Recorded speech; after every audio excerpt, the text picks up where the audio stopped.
Hi guys, in this video, magluluto po tayo ng nilarang na sikat sa Cebu.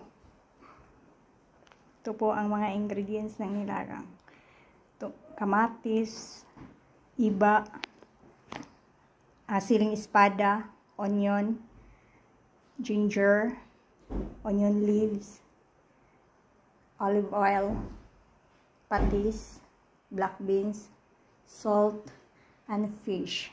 Tara, luto na tayo. Ngayon po ilagay na natin ang oil kasi mainit naman yung kawa natin, yung kaldero natin.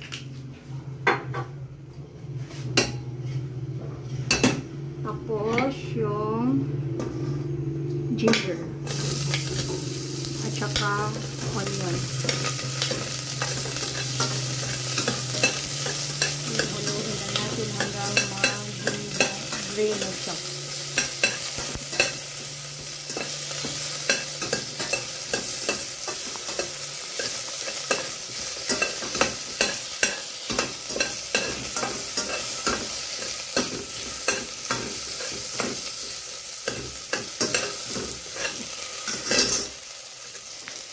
Tapos, ilagay na natin ang ating kamatis o tomatoes at saka iba.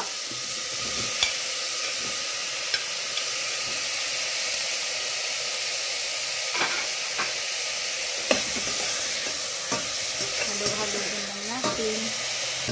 Ito na po guys. Ano na po yung kamatis natin at saka iba. Lagyan na natin ng tubig. Isang mug na tubig.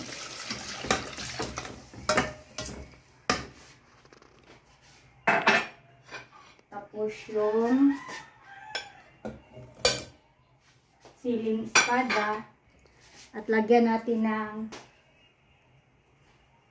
yung kalahati sa 1 1/4 na teaspoon salt natin. Lagyan natin.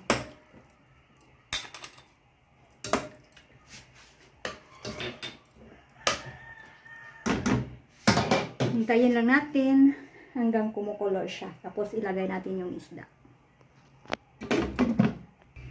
Okay guys, tingnan na natin kung kumukulo na siya.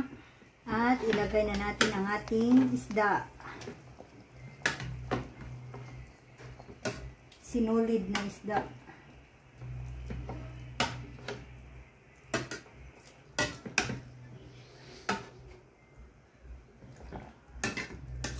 At saka ilagay na rin natin itong ating natirang asin at saka nilagyan ko ng 1 tablespoon na soy sauce o patis.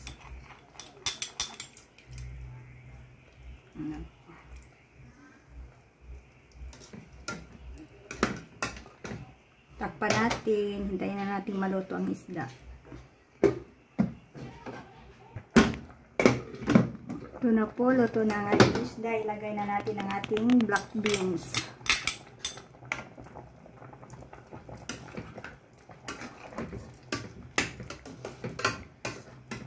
Tsaka tikman na natin kung okay na yung timpla. Sarap.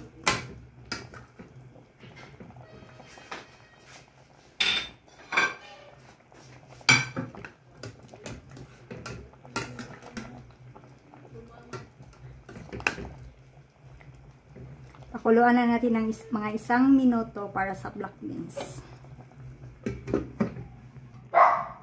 Tingnan na natin after 1 minute na yung black beans. Incorporate na yung black beans. At ilagay na natin ang ating onion leaves.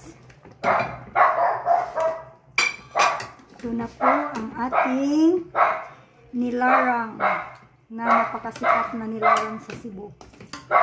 Ang nilarang po ay sa Cebu lang po ito nag-original.